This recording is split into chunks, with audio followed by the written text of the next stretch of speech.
Remember, the frequency of the radio signal is simply a carrier. For amplitude modulation, it's the overall intensity of the signal over time that encodes sound. So we can shift the carrier frequency up and down without actually changing the information that it carries. The beat frequency generated by the mixing of the signals will follow the same exact pattern as the original carrier wave. The super heterodyne radio receiver solved one of the fundamental problems of radio in a very clever way.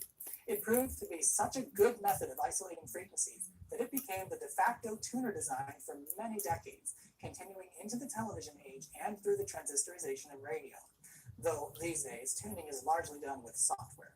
It wasn't perfect though. The presence of a local oscillator in the radio meant that it created a bit of electromagnetic radiation of its own, which could interfere with other radios nearby.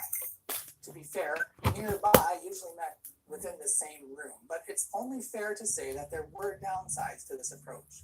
Still, thanks to the superhet, as it's sometimes called, tuning to your favorite station became a piece of cake. Thanks for watching, and I hope you enjoyed this video. I've been sitting on it for a long time, as my earliest videos dealt with the history of artificial sound. You can watch them if you like, but be warned, they are pretty cringe-tastic, and that's my assessment. As always, thank you to everyone who supports the channel on Patreon, especially the fine folks that are scrolling up your screen. With the generous support of people like you, Technology Connections has gone from my hobby to my job, and I'm very grateful for your support. If you would like to support the channel, access behind the scenes footage as well as the inside scoop on the latest projects, please check out my Patreon page. Thank you for your consideration, and I'll see you next time. It was always a trade-off between... See, you can't think that things are going well, because as soon as you think that, it's hard. I missed the thought. I love these old schematics because they often contain outdated terms, like how we today call... Take a look at the schematic. Mouth noises.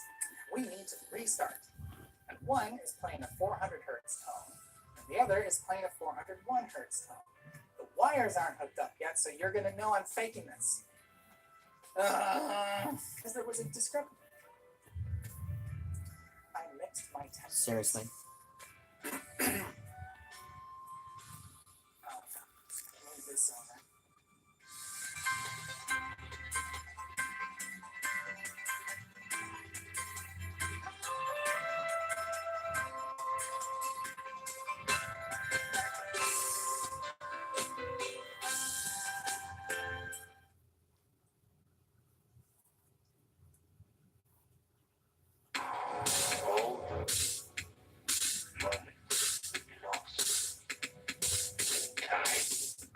Hey guys, what's up and welcome back to my channel. So today we're going to be talking about drag kid, not Desmond, but another drag kid called Lactation. I think that a really big part of this discussion, which people sometimes forget, is that when we talk about these kids in drag, I'm not commenting on the LGBTQ community, I'm not commenting on the trans community, I'm not commenting on the drag community, I'm commenting on what I think is healthy and unhealthy for a child, what I think is exploitation and what isn't. A lot of people commented saying that I'm picking on the LGBTQ community and that there are pageants and other things that we can pay attention to, and that's certainly true. I think pageants are problematic, but I also think that that's been discussed a lot, whereas this is a relatively new topic because via social media, kids in drag really are at the forefront, which is why I'm talking about it. It's also important for me to state, though I think this is obvious, these kids do not represent the LGBTQ community. Many people in the LGBTQ community are not okay with these kids being exploited. Duh. Felt like it was obvious, but I'm just going to say it. Since we're talking about what's healthy and unhealthy, I'd like to thank today's sponsor, which is Clue, which is a period tracking app. Now, if you've been watching my videos for a while, you'll know that I recently suffered from peak anxiety, worse than TMI, sorry, but I ended up not having my period for a number of months because the anxiety really got to me. Once that happened, I realized that it was important for me to keep better tabs on when I last got my period, what the patterns are, how I can prepare. So Clue is great for that. So as you can see here on Clue, you can input all your previous periods and then it will give you a bit of an estimate, give you an average of how often you get your periods, how long they last, the bleeding, everything. I would strongly suggest downloading it, especially if you're someone who has problems like me, or if you just want to make sure that everything's working properly, or especially if you are trying to have children. Now, it's obvious Clue is not a contraceptive, but it's a way to monitor when it would be best for you to plan to have children.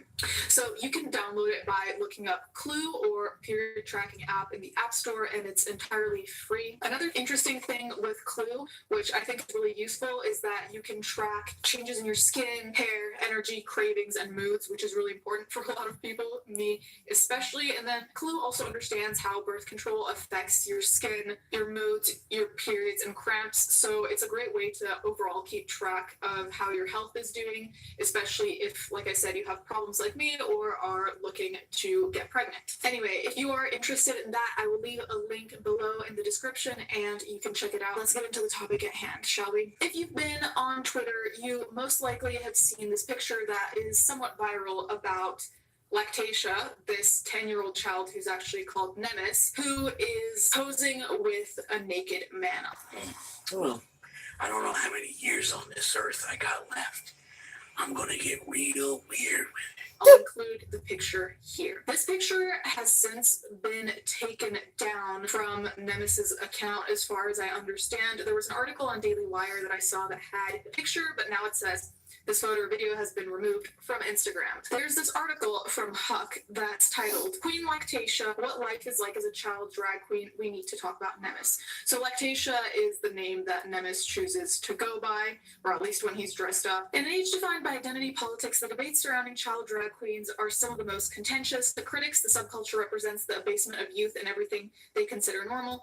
To others, it's merely kids playing dress up. The child at the center of this political and cultural storm is 10-year-old Nemes, otherwise known as Queen Lactatia, the most prominent child drag star in Canada. We really didn't bat an eyelash, says his mother, reflecting on the first time her son began wearing his sister's clothes. He's one of the most creative, curious, and magical kids. At some point, he saw girls' clothes were a little bit fancier than boys, and wearing girls' clothes seemed to fit the kind of kid that he was. Now, like I've previously said, I don't think there's anything wrong with letting your child explore their identity. I really don't. I think that the danger comes into it when they might pigeonhole their identity. Now, I don't put this responsibility on children, especially not 10-year-olds, because how would they even know? This responsibility falls on the parents' shoulders. As much as parents should encourage children to look through their identity and go through a process, I also think that parents shouldn't be actively encouraging their child to be A or B. I think they should let them explore, but also not be like, hey, if you figure it out at 10 that you're this, then you're for sure this, because, you know, that might not be the case. It might be, but it also might not be. Okay, so I'm going to skip around this article, but I'll link it below because I don't want to make you stay here for 20 years. One of but the at one point, the things that I'm at says, odds with a lot of other people are trans supportive people as about Jess, is but I'm a 6-foot, broad, heavy metal kind of some woman. My kids husband figure is that themselves way too. out at If 10, people have some those feelings, they don't talk about need them more with us years very to much. figure it How out. Some badass genuinely of you. are going through a phase. Although the family You know, appears yeah, there are definitely some 10-year-olds who are certainly going through a phase, but not all of them. And honestly, the only way to figure that out is to, you know, let them wade through it on their own. And, oh well. have had a relatively easy time of it in liberal Montreal. It's difficult to imagine that being the case in other parts of the world. In the UK, this 14-year-old Lewis Bailey was banned from performing his drag act at his school's end-of-year talent show. On other continents, stories of provocation towards drag queens are much more harrowing. This is how Nemes chooses to express himself. He's just a kid playing. There's much more going on in the world right now, which is more horrifying and terrifying than my child wearing fancy shoes and a skirt. That shouldn't be on anyone's list of priorities. The thing I have an issue with here is to say that more serious things are happening around the world. That's always going to be true. But if we act like that and we're only going to ever talk about the super serious things like war and death, then we're never going to talk about other things that are still damaging nonetheless. And no one's claiming that Nemes dressing up is causing people to die, but people are maybe questioning whether his parents are exploiting Nemes, which I 100% think they are, because it's hard for me to imagine that if Nemes chose to be something that isn't particularly trendy, I don't know how much his parents would encourage it if they weren't making money off of it. Now, that's just me being skeptical, but at the same time, it just seems like the common thread with a lot of these families who have very young children performing is that they keep them very much in the public eye, which isn't inherently bad. Like, if a bit viral, it's not like the parents can really stop that. The thing is that if they continue to push their child to be in situations that by definition will go viral, I don't know how much the child would enjoy that, right? Because the point of drag for Lactatia here would be that they enjoy what they're doing. It's not supposed to be centered on monetary gain, and yet here it really just seems like it is. However, despite Jessica's argument and similar cries from supporters in the LGBTQ community, the subject still remains a priority for many people. Ben Shapiro, alt-right mouthpiece and fierce critic of child drag queens, argues that drag performances sexualize children. I tend to agree that I think that a lot of them sexualize children because, first of all, it depends on what they're wearing and it depends on the situation. But even with what we saw with Desmond, who, by the way, blocked me, but anyway, a child should not be in a bar performing, and he should not be taking tips from people. And people told me in the comments that drag has reveals where you reveal your costume, and so it's different than stripping. And I can understand that, but I'm just saying that there's a very small nuance there in my mind, because if you're an adult and you're doing a reveal, that's fine. But when you're a child, the difference between that reveal and stripping to pedophiles, I don't think makes that big of a difference. But anyway, in 2017, Shapiro posted a YouTube video directly referring to Nemes and Jessica, stating that the child's mother had chosen to destroy the kid's life for attention. I don't know how aware the mom is. I don't want to act like she's stupid, but maybe she's blinded if we give her the benefit of the doubt, which I don't really think that's the case, but let's say that's possible. But I do think that this child might not really be all that happy about this in a couple of years, whether he's still Lactatia or not. There's something about child years that I think should be somewhat private. But like I said with the Desmond situation, there are plenty of child stars, most of them, that end up being super fucked up in one way or another. It's a very adult-centered type of entertainment, so I don't know how a child really fits into that without having to bend to fit the adult standards. Then they say drag is an adult arena, and that's where people question our judgment, concedes Jessica. So we have to censor things. He knows there are adult aspects of drag that he's not allowed to apply to his show. I don't know what that was. So what's with the picture with the naked person? I'm just curious. How is that appropriate for a 10-year-old? Because I just want to know. Because that to me seems so wildly inappropriate that I genuinely thought that it was photoshopped or that something wasn't real, because it seems like such an immense lapse of judgment and pure idiocy that I just can't imagine someone really thinking that little. But then again, when you have half a brain cell, maybe that's what happens. We would never try to overtly sexualize our child, but if you wear something that makes him feel beautiful, what right do I have to stop him wearing that dress because it might cause people to think things they shouldn't be thinking? It's a circular problem. Now, to be fair, I understand her point here. It's the kind of thing of, why should I adjust my life if other people are wrong? And you know what? Nobody should be looking at children having sexual thoughts. Like, pedophiles should not be thinking that. I think we can all agree. But in order to protect and defend your child from these pedophiles, it's usually best to not put them in situations where there might be pedophiles, like at a bar where a child is performing, or get them to cover up. Is it fair that children might not be able to wear crop tops or shorts sometimes in certain situations? Yeah, it's not fair, but at the same time, you want to defend your child. So here, this whole thing of, what right do I have? You're his parent. You have the right to say, hey, I would rather you wear something else because it's not a good look for this situation. This whole thing of blindly accepting anything and saying it's okay is bold, because it's not okay. Not everything is made to be accepted. Children need boundaries. What the fuck? I don't even know why I still have to say this, but children do need boundaries. The same way that if I were wearing something of too revealing to go to dinner with my mom and her colleagues, she would say, hey, not that. Okay, that's fine. That's setting a boundary. That's teaching the child to defend and protect themselves, and also know what's appropriate and what's not appropriate in each particular situation. This whole idea of, oh, we don't want to sexualize him, but if he feels nice in something that people might sexualize him in, I'm not going to tell him no. That's not okay. He's a child. Defend him. That's your job. So then the articles.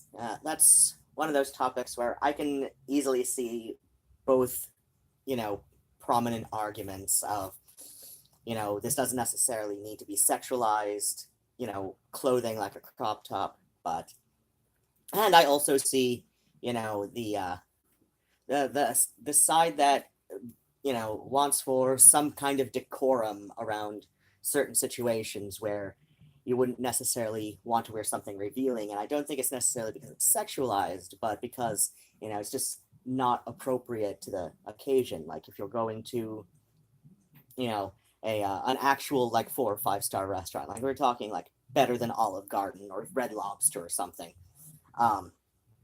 You wouldn't want to wear a crop top or a halter or, as I often go out to the clubs these days, my look with my long velvet skirts and a denim jacket, leather jacket, or one of my shawls. I love my shawls.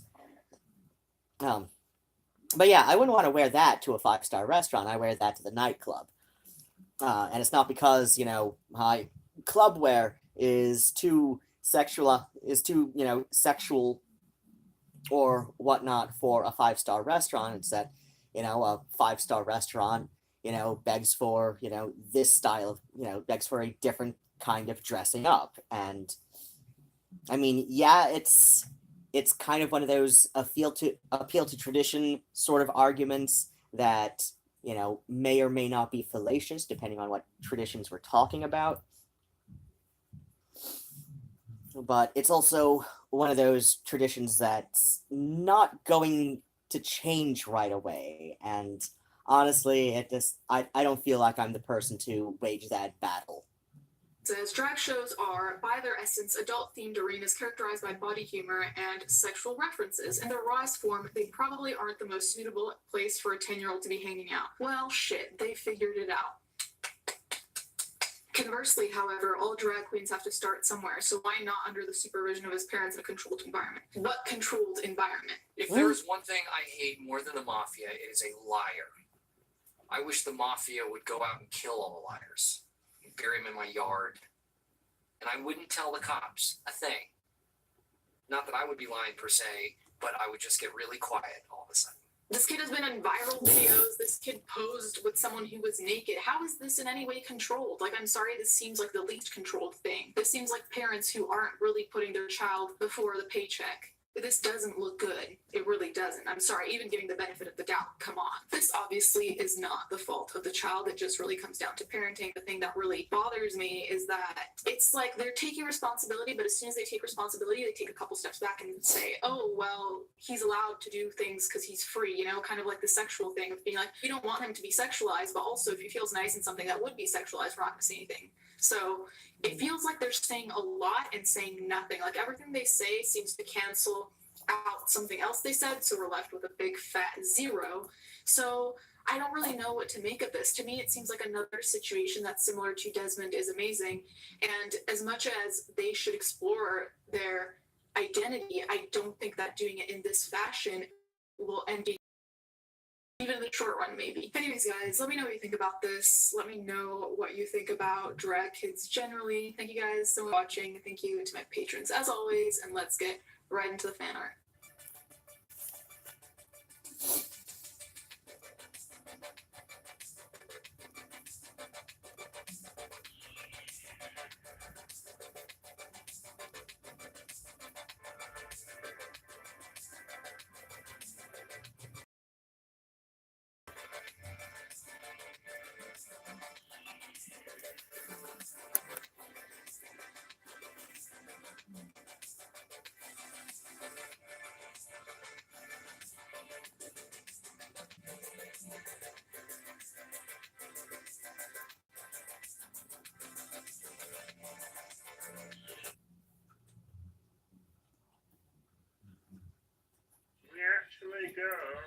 Yeah, I just got back with an iced tea.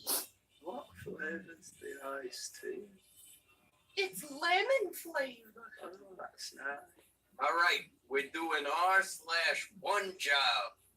You had one job. Fun! Cool! 4th grade.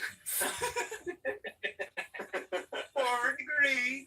4th grade. It's like very Norwegian. Who on earth accepted this as a return? This item is from the summer of 2000. That was almost 17 years ago. Our return policy is 45 days. If you're not sure, ask. I'm not sure. Your package was delivered to apartment 202. Here's the evidence that it was totally delivered to 202. It's like, hey, no, yeah, I definitely fucked it up. You know what this subreddit reminds me of? When I went to Burger King on Friday, I ordered some food and then I left and came home again to eat the food. When I got home, they forgot the burger. I'm picturing David opening the paper and it's like burger shaped, but he opens it and it's just 2 pickles.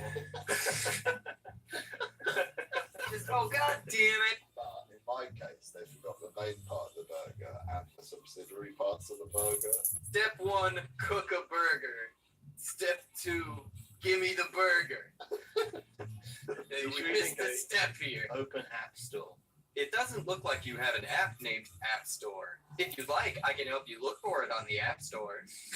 This Open App Store. hypothetical App Store of which you speak. This link would take you there.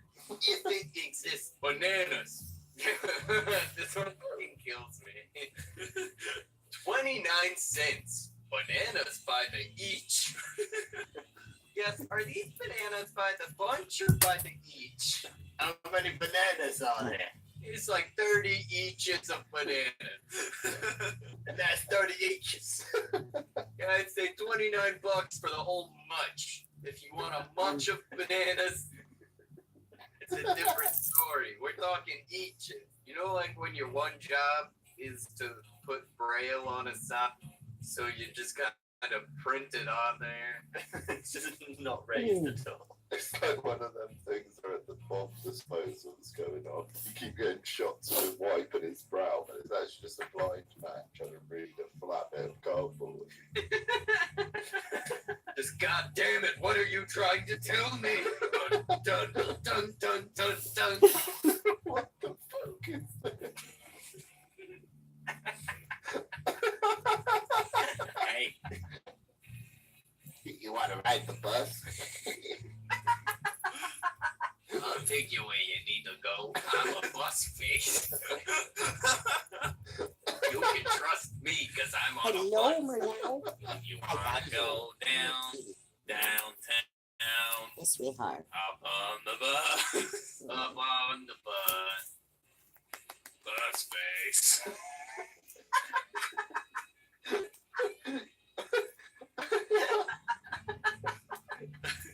Can you help Rocco get home? No! Rocco looks like he's about to hit up the town. Wait, what? Honey, I got the new windows installed. Oh dear. What, you mean the back door? No, those nice bay windows we were planning on installing. Oh my Oh god. dear. Yeah, it's not a push or pull, it's a lift or drop option. You gotta go. He keeps them open. Like you're gonna put groceries in through there. Oh no, they've double stacked the pallet. Oh, that's what it says not to do. Absolute man. Who double stacked the pallet? Yeah, this next one, huh? Well, he's just put that in the wrong place, hasn't he? This one you just posted, I get that we're making fun of it, but like I think that's pretty ingenious because I can figure out that's a disabled sign from both angles, upside down. You usually have trouble Oh, identifying dear. upside down handicapped sign. So Um. what is that? What's he doing with a wheel on? Oh dear. Disney tried to hide the Millennium Falcon with shipping containers, but it's they did just about as good a job character has ever done in the movies. They're like, put it, I don't know, this Millennium Falcon shaped tarp. Avengers, Infinity War. The Avengers Octoras Achvirade Super Hajalt. I'm going kind of Arabic, and that's clearly like Avengers Infinity War. The Avengers Octoras Achvirade. It's fuck. I keep going Arabic. Someone else do it. It doesn't matter, dude. Look Yeah, at the I'm poster. not gonna lie, it's about the fact that Hawkeye's just Yeah, if you just look, it is all Hawkeye. He wasn't even into Infinity War. That's how this was people cared about. Villa de Mar. Pool area. Braille. I'm just picturing a blind person going, "Did they? This feels like they wrote Braille." Because I assume it's raised, you know? If they raise it, that's just more of an insult. That's like someone starving, and then you go and you just hand them like the word food. No, I reckon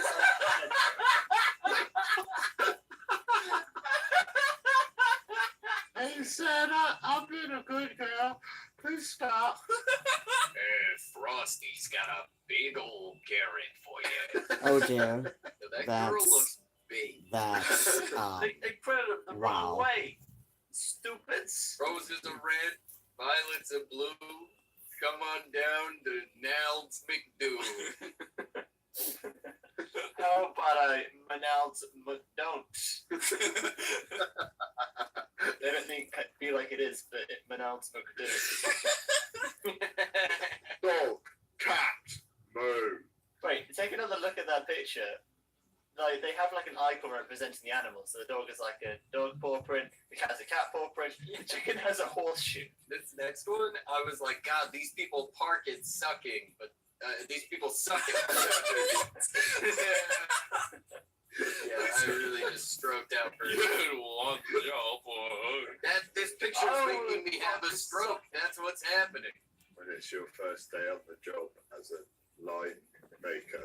Oh, what do you do? I'm a line maker. You guys ever play Mind Ride? I make lines. Like you paint them on the ground. Sometimes. Sometimes I weave rope. That's a line. Sometimes I take a long time at the bank and then a line for. That's a line Today. Sometimes I connect 2 points. That's what I do most of the time. That's a line. It's really a diverse industry. Line making. I do not want any engraving. Just leave the metal plate blank. No engraving. You got exactly what he asked for. Okay, so whatever you say. Dude, I forgot what's wrong with this picture. Why can't it just? Why'd that gotta be wrong though? The red is on, Red the is green good. is off. Red is Oh, stop yeah. right here, buddy. You can watch some TV and then you turn it off. Green, go outside. Just picturing David sitting, watching TV. Now it's on, green, now it's off, now go, now I go outside. Just this man whose life is dictated by the color. Banana, now I wait. Hopefully an apple will come. You just hand someone a tomato and they're like, oh no. Oh, I guess I'm staying. I got nowhere to be. This is my final form.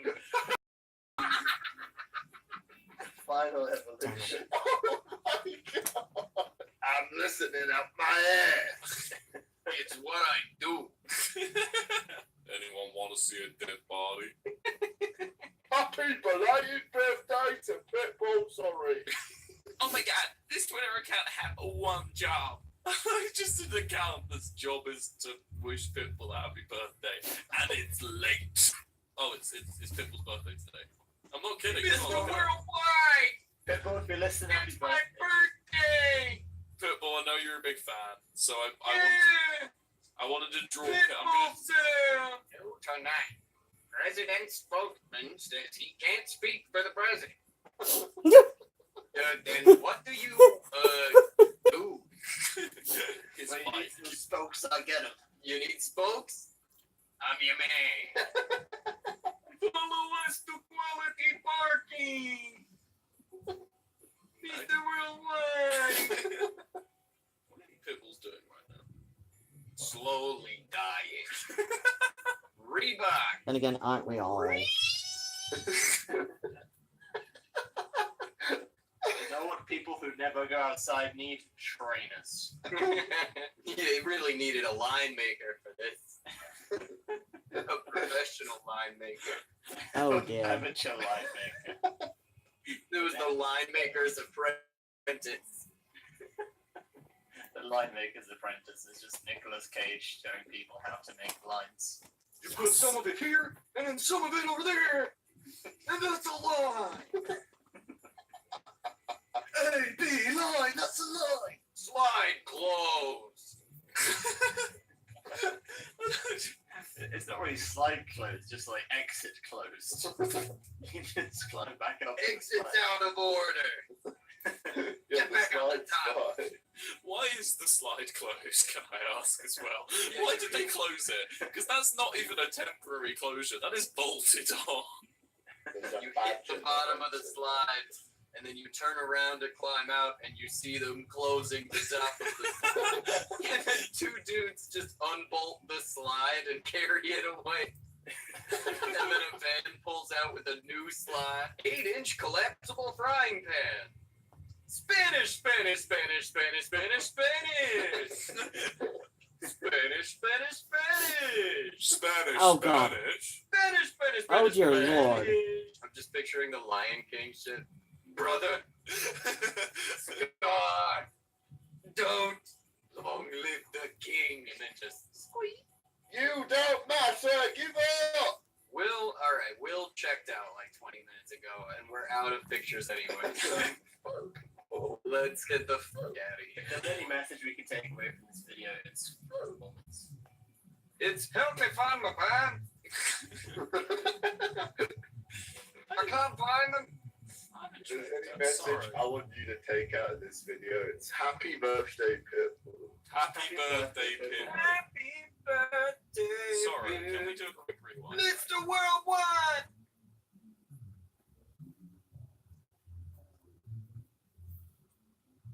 Okay, hey guys. So this is a video that I decided to make kind of impromptu today, and it's because I've been noticing something that's kind of irritating me. And it's something that's usually occurring on like Instagram and just like other social media, not really YouTube that much. But then again, I don't really pay attention or mind comments on YouTube that much, especially like on things that are problematic topics and stuff. Other social media, it just pops up and I just see it. But you know, YouTube, I'm a little more selective with what I pay attention to. So the as you can see by the title, what we're going to be talking about today is women calling other women pick-me's or pick-me-ass bitches. And it just seems so degrading to me, and I'm going to go ahead and tell you what a pick-me is supposed to be.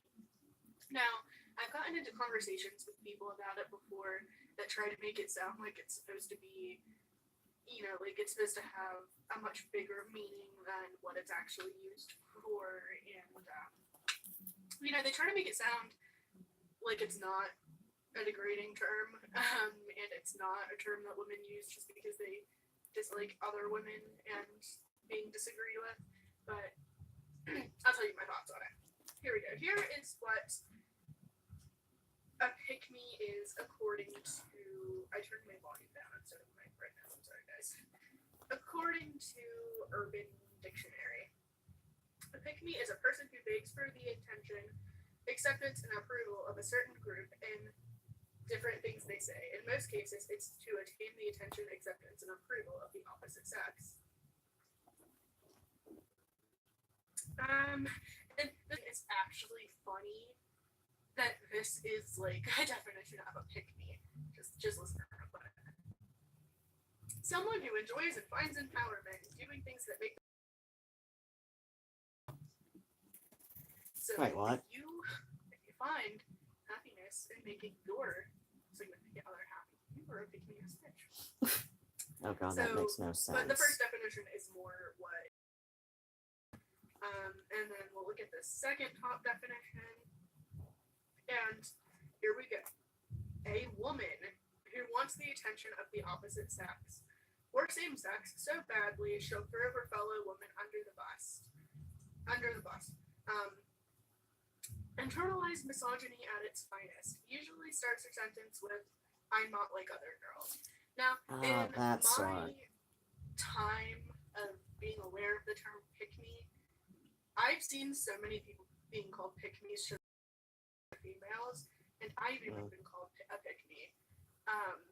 And the beginning of my sentence didn't start with "I'm not like other girls." The beginning of other people's sentence didn't start with that.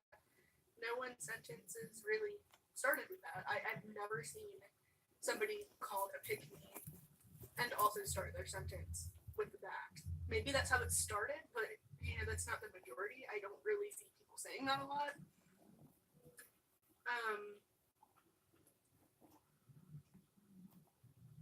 Okay, so here is the kind of like example it gives. And excuse my language and stuff. I don't really normally talk like this. I'm just reading exactly what it says. It says, "Woman lives her best life." This is what the pick me would supposedly say to that. "I don't smoke, drink, or have sex with random people like all the other females out there. Guess men only give her women everywhere. Shut the fuck up." Now, I don't actually really see. Okay, here's the third top definition. A begging and often pleading phrase to be chosen or selected from a group. "She shouted, 'Pick me,' when they started choosing the next winner for the awesome kickoff boat cruise." See, that to me is the definition that would make the most sense. Yeah, that's what came to my mind when I heard it. The problem I have with the term "pick me" is I don't really think that it's being used in the way that it says it's being used. I've been called a pick me simply for disagreeing with people. And then there are like a shitload of girls being like, "Oh, found the pick me."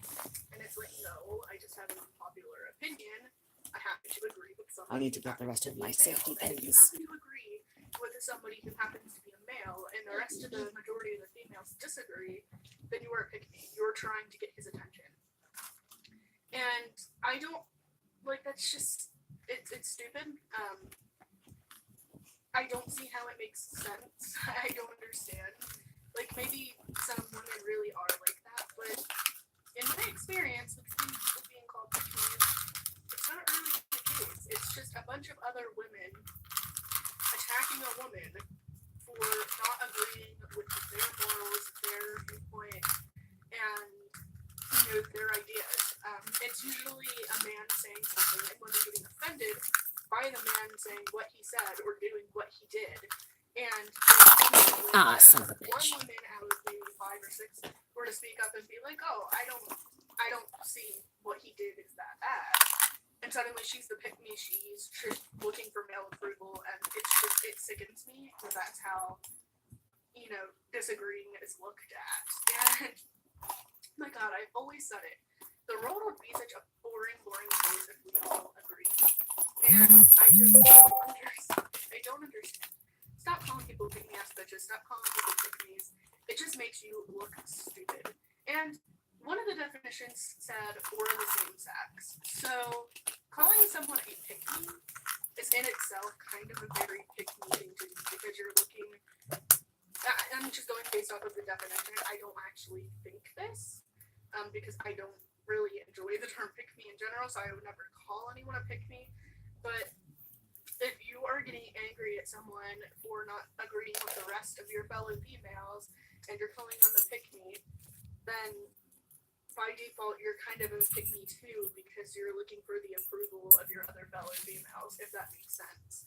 And it's just kind of like, I don't know. For me, a pick me seems more like somebody who wants to be like everyone else. And I don't think someone just being an oddball or having an unpopular opinion makes them a pick me. I don't need anyone's approval. I have my partner, I have my friends, I have my family. I don't need it to get anyone else's attention. And that's probably the case for a lot of these other people who are being called pick me's just because they disagree. And it's just like, I feel like simply disagreeing with someone over something that everyone else thinks is sexist or misogynistic isn't worth downgrading that person for. You get what I mean? Like, it's just not, it doesn't make sense to me. If somebody doesn't see something as sexist and they are the sex that the person is supposedly being sexist against, does their opinion on it not have a value either? Because everyone else thinks it's sexist and you don't. Their opinions are the ones that matter and it's sexist. You get what I mean? And you're the pick me because you don't agree with that and you just want male approval. You're willing to just accept sexism to get male approval. That's basically what they're saying, and you're a pick me. You know, it just doesn't make sense. Don't like it. Stop saying it. Goodbye.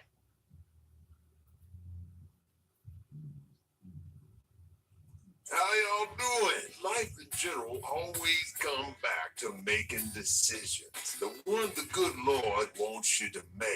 This is a young Dobie right here. His name is Otto, and just came in from across the big pond. I must find a clothing here. Find some regular American clothes. Hello, my brother Love. Welcome to Dig's Duds. I am Dig, and this is my sister Norm. You darn good. I am Otto. I'm looking for some clothes that will make me fit in better with the common folk. You darn good. You wanna look so groovy, like an actor in a movie, but you're needing some clean threads to finally turn some heads. Go to Dig's.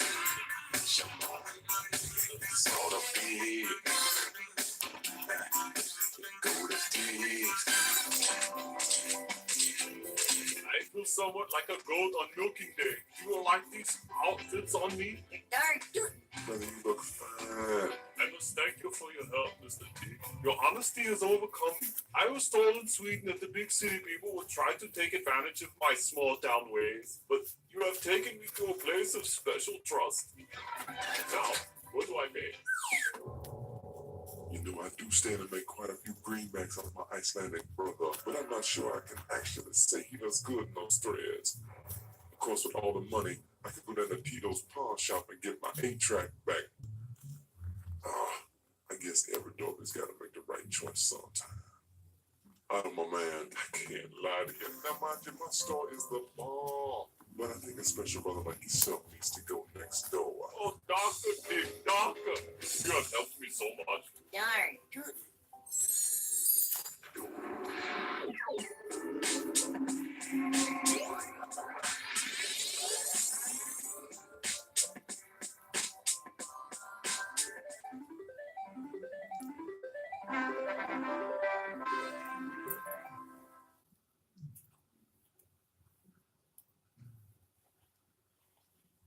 Everyone, today we're talking about the importance or non-importance of passing. If you don't know what passing is, it's essentially what gender people perceive you as. So you're passing as a woman if people perceive you as a woman. Technically, passing applies to everyone. If you're a person, you're probably passing as a man or a woman to strangers. Although it's not really that simple, and we'll get more into that later. But in day-to-day life, passing is mostly just used by trans people to talk about being perceived as the gender they really are. So a trans woman who is passing is seen as a woman by others, while a trans woman who's non-passing is not seen as a woman by others, and vice versa for trans men. Usually I put air quotes around the word passing just because I think it's not as simple or binary as most people think it is, and so I think the air quotes help illustrate that while this is a real thing worthy of discussing, it's kind of a nebulous concept that's more complex than it seems. Obviously, I'm not going to use air quotes throughout this whole video because I'm going to be saying the word passing a lot, but just know that the air quotes are still implied. And before we get more into this, I want to tell you about this video's sponsor, the Dollar Shave Club. Whether you're shaving to pass or just shaving because you're not a fan of body hair or facial hair, the Dollar Shave Club has some great razors for you. Plus, you don't have to go shopping in those ridiculously gendered shaving aisles where there's men's shaving stuff and women's shaving stuff, because Dollar Shave Club's razors are gender neutral and mailed right to your door. Plus, their grooming products are just amazing and high quality. I love using their razors, and they leave my legs feeling great and super smooth. And that's not even mentioning their shave butter or lavender body wash, both of which are fantastic. I really think you should give them a try, and for a limited time, the Dollar Shave Club's starter set is available for only $5. This starter set features their executive razor, which has their premium weighted handle and several extra easily replaceable razor cartridges. It also comes with 3 trial-sized versions of their most popular cartridge products that will razors. stay fresh and clean, Cartridge including their shave razors butter, body wash, are and one of the electric great butt lights. lies After the first of box our of replacement time. cartridges, They, spend only a few bucks They a month. actually This offer is irritate available skin at far more than, dollarshaveclub.com/Riley. you know, So even use a the link in the single description to go to dollarshaveclub.com/Riley than a single to blade get does. started So on you're your much better shaving off routine. Anyway, getting back to the either video. So a the first straight aspect of razor. this There are I wanna modern talk companies about that is make them. basically why would a trans Or, person want to pass? in And my obviously, case, can't I just say on have the minds an of every antique trans person safety we have this razor all telepathically connected like that. that yet. But takes as far as I single-edge can tell, razor there are two blades. main reasons. The Um, first being that passing alleviates dysphoria, and this is proven over and over again in research where suicide rates go down when trans people are acknowledged as the gender they are. When trans people pass, in general, they are happier. Passing can make trans people feel good and validated and loved because it means other people are seeing them how they see themselves. On the other hand, trans people might also want to pass not just for how it makes them feel personally, but because passing makes you safer in a lot of ways. A trans woman who passes can usually use a women's restroom without a problem. A trans woman who doesn't pass probably couldn't use a woman's bathroom, and if she tried, she might be harassed or mocked or attacked. And some folks might say that the non-passing trans woman should just use the men's restroom, but it's not that simple. For one, it could be very dysphoric and uncomfortable for her, but also if she looks feminine in any way, either she's wearing a dress or makeup or whatever, she could be harassed or mocked or attacked for going into the men's restroom because of the way that men in men's restrooms tend to aggressively enforce gender roles. She might be safe going into a men's restroom, but it's a big risk. Lots of men, especially in spaces just for men, hate when other people they perceive to be men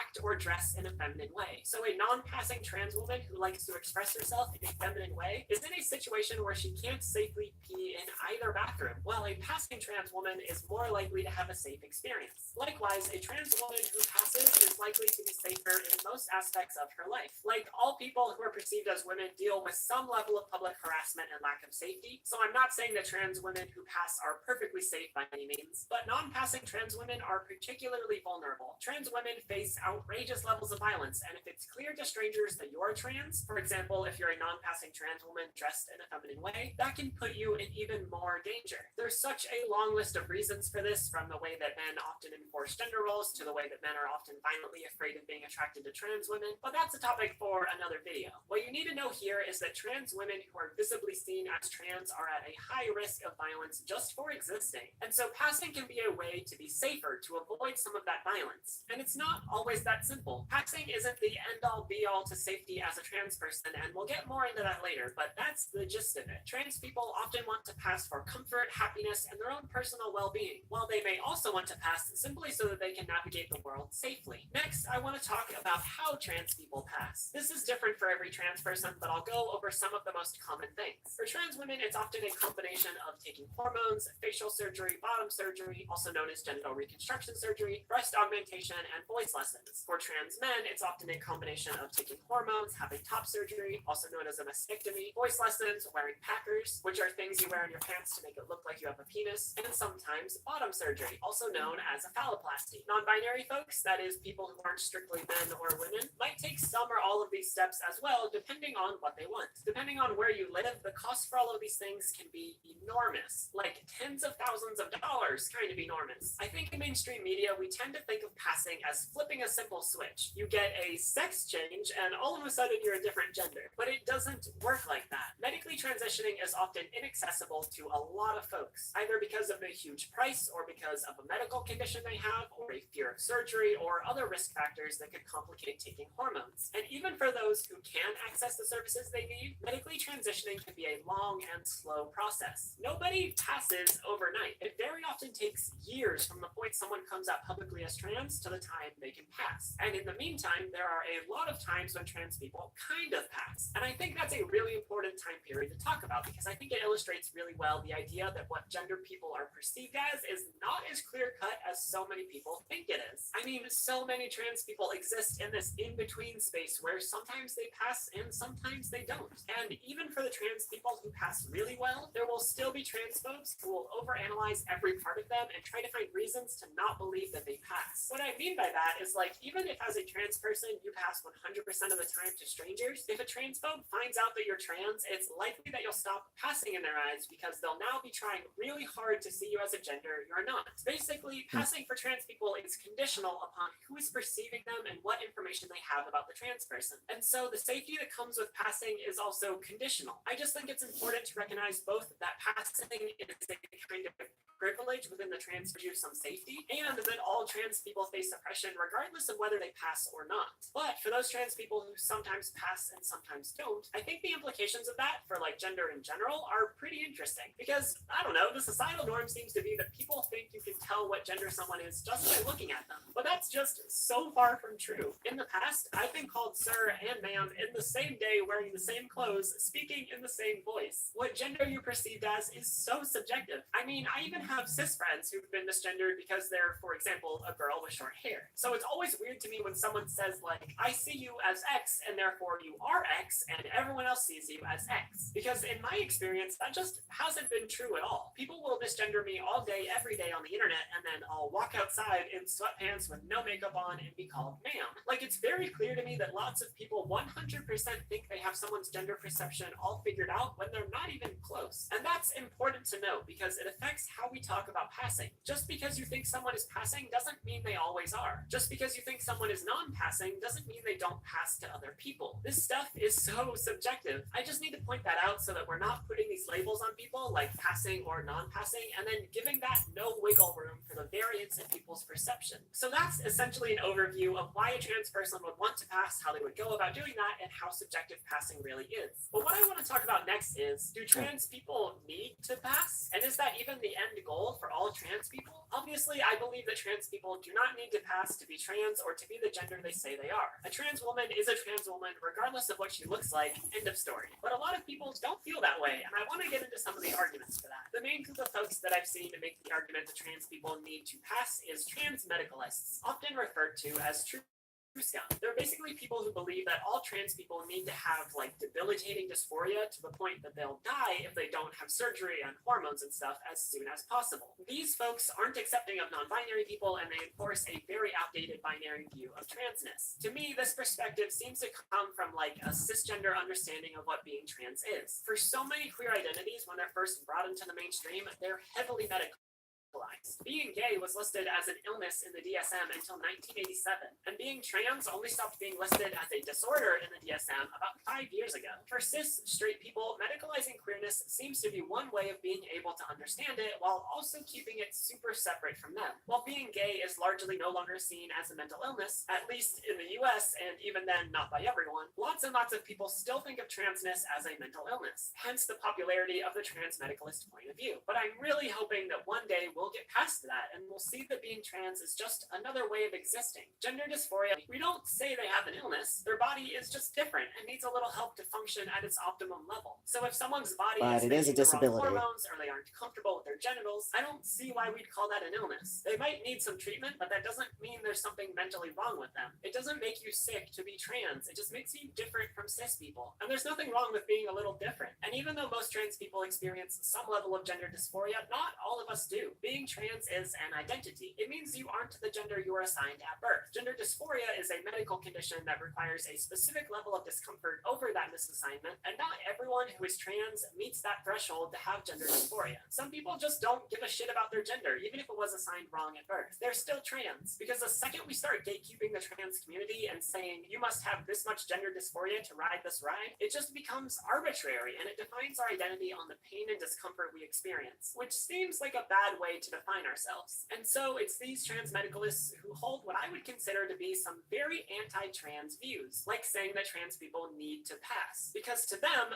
passing is a vital part of being trans and performing transness properly. For them, trans people need to act trans enough to really be trans. I think non-passing trans people make them uncomfortable because they're outside the norm of what they think transness is. But what we thought being trans was a few decades ago doesn't still have to be what we think being trans is. Our conceptions of this can change and grow over time as our understanding of it grows. And plenty of trans people are out here saying that they're non-binary or that they experience low or no levels of gender dysphoria. And I think it's important we believe them and update our idea of what it means to be trans. And I should say that some folks who have the trans medicalist perspective are actually trans themselves. And I feel like their view is shaped by how cis people have made them jump through hoops to access medical care, so they've kind of internalized that the very medical route is the only way to be trans. Plus, often they had to suffer from so much transphobia and do so much much to prove their transness, and so they kind of enforce that on other trans people. They think that if they had to suffer, so do the rest of us. But I don't think that's fair. I think we should be trying to move forward into a world where trans people don't have to suffer or jump through all these hoops. And the other group of folks I've seen arguing that trans people need to pass is those who believe that trans people who pass are our best chance at convincing cis people to accept us. They think that non-passing trans people are a risk to the How fight is for that trans fundamentally rights because different they're harder from for cis people to understand? And the, I understand where these the folks other are group coming you from, but I mentioned? also think that it's a terrible concession to fight for trans rights at the expense of non-passing trans people and non-binary trans people. At that point, you're only fighting for a subset of trans rights. You're fighting for the rights of passing trans people. And I think it'd be I wrong do to like- leave so many trans people behind just because it's the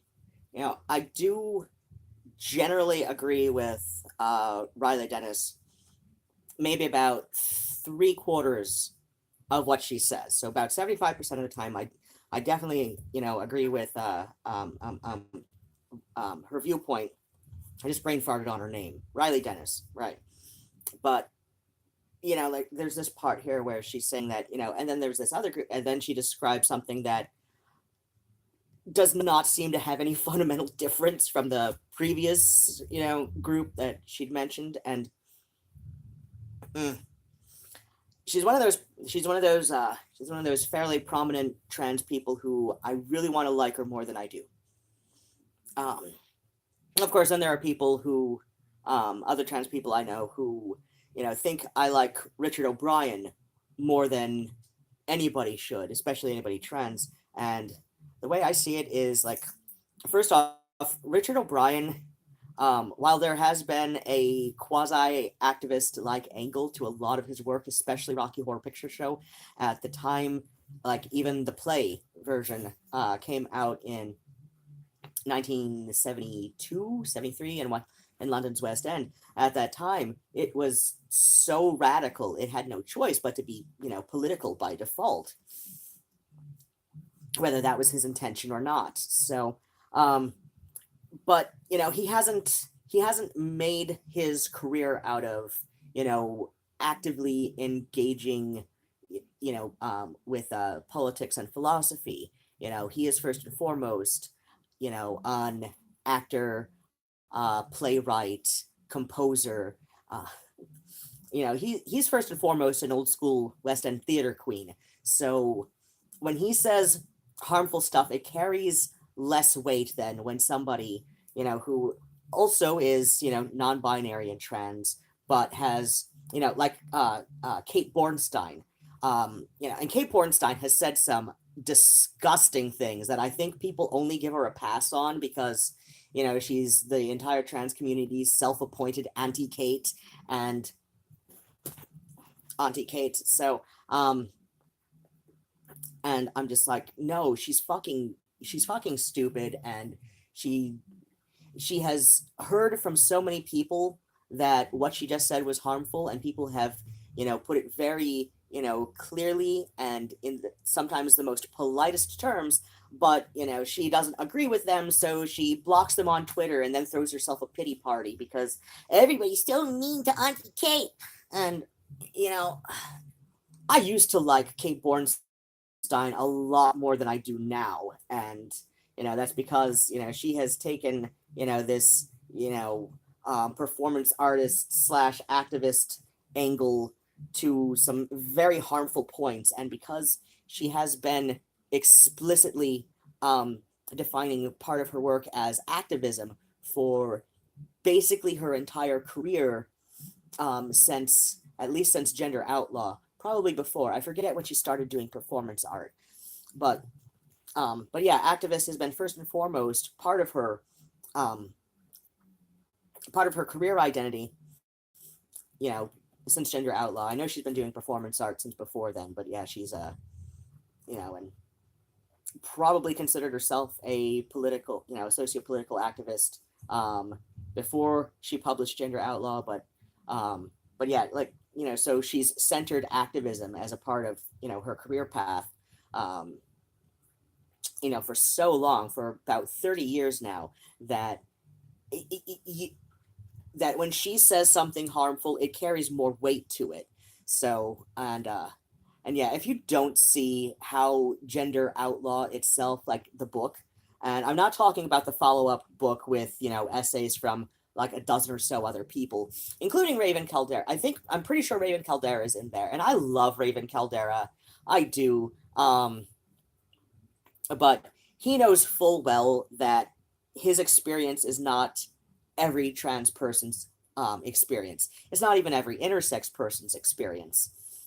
So yeah, like he knows first and foremost that his experience is not other people's experience, and there is enough frequency where people misinterpret, other trans people will misinterpret his work as,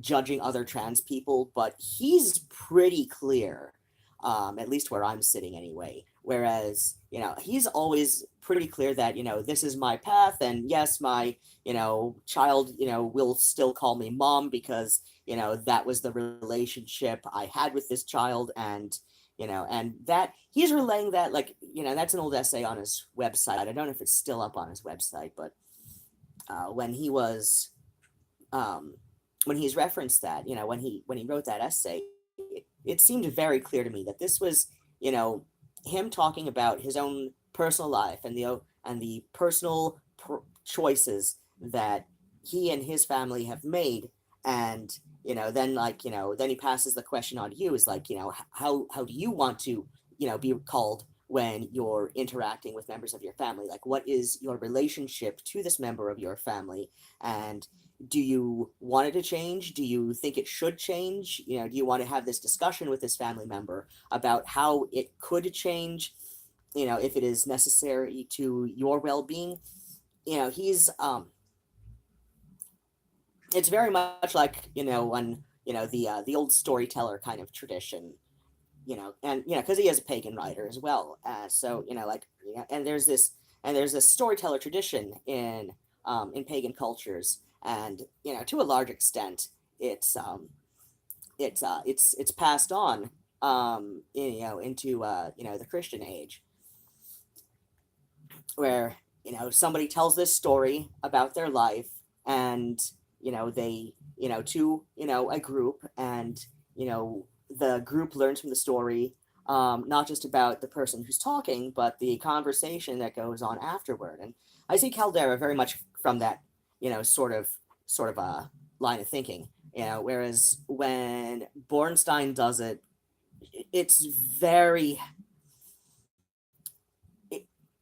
there's parts of it where she's very unclear, and then there are parts, like in Gender Outlaw. I personally blame having read Gender Outlaw when I was like 18, 19 years old for why I waited so long after to transition. And honestly, I think ideally I transition.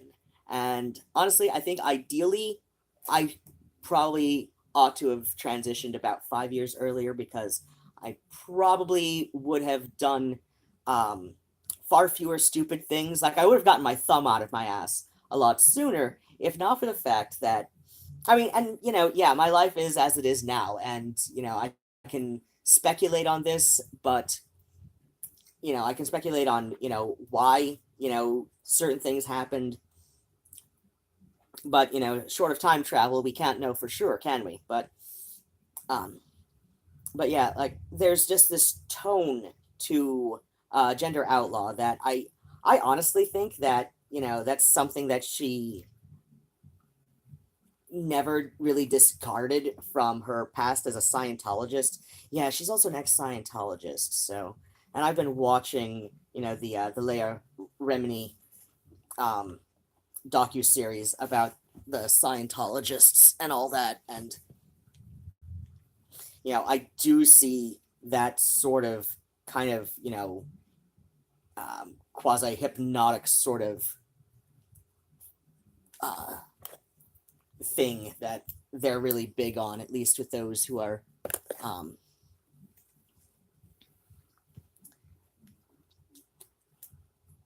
really deep in. And I see a lot of that in her writing now,